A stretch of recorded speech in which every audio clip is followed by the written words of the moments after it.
So I know I've been doing these videos on the higher self, the future version of you who has the life that you desire. I make it sound like your higher self is somehow better than your lower self, and your future self is somehow better than your past self, and kind of saying, like, you know, future you, that's the higher self. That's like new and improved. And as we all know,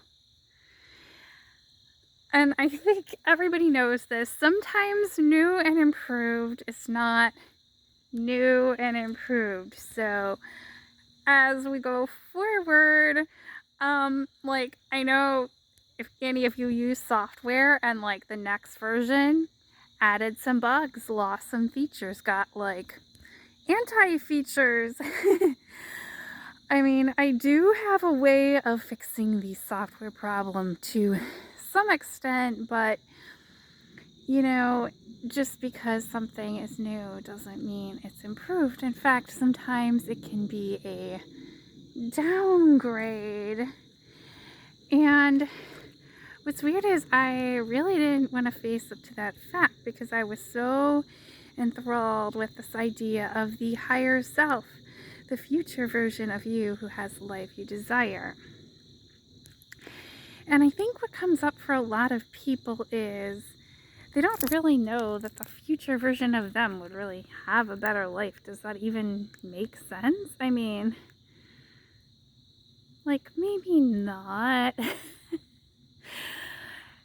So today, instead of talking about the higher self, the future version of you who has the life you desire, let's instead talk about the past self, the past version of you who did have at least something that you desire right now.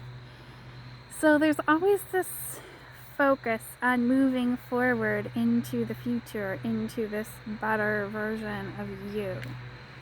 But sometimes we can't really look forward without looking back on our past. And I don't mean like in a negative way, like all these terrible things happened to me in the past, and so I'm gonna look back and I'm just gonna be like in this cringe mode of all the stuff that happened, or in some cases didn't happen. That can actually be worse.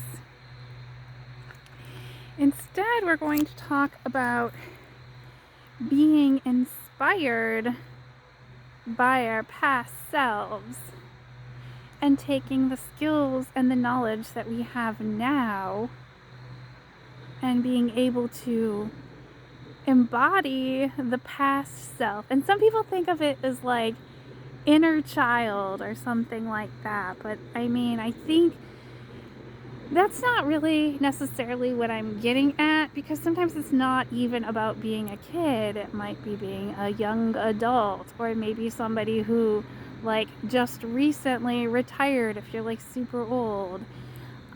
It's not necessarily like the kiddie version of you. It could be, but it isn't necessarily. It's just some past version of yourself.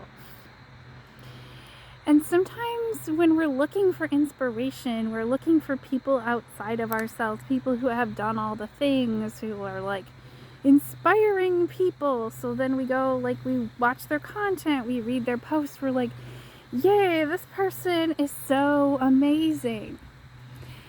But, you know, if you've done a lot of things, or you've had a lot of experiences, if you're an author or an artist, if you've done creative work, if you have like a backlog of creative work that you've done, even if you don't have it anymore, you can like remember doing it and go back to that past version of yourself and actually be inspired by the past you instead of the future you who has the life you desire. The past you, embodying the past you, the former self, can actually seem like, well, wouldn't that kind of be a step backwards to be like past you rather than the future you? But it's not really like past you is bad and future you is good or something. And I think sometimes when people go into like manifesting and stuff like that, they think, well, that will be a better version of me. Because everything has its upsides and its downsides, and even things we thought were amazing probably had some things about them that weren't so great.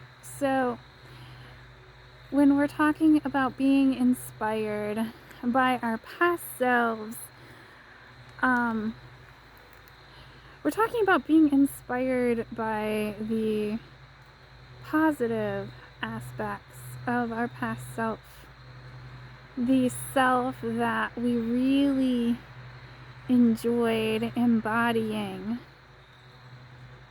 because there's something there. Like, instead of always being like this future me who does X, Y, and Z, what if you could step back into that past self in order to really understand what the future self is that you want it to be?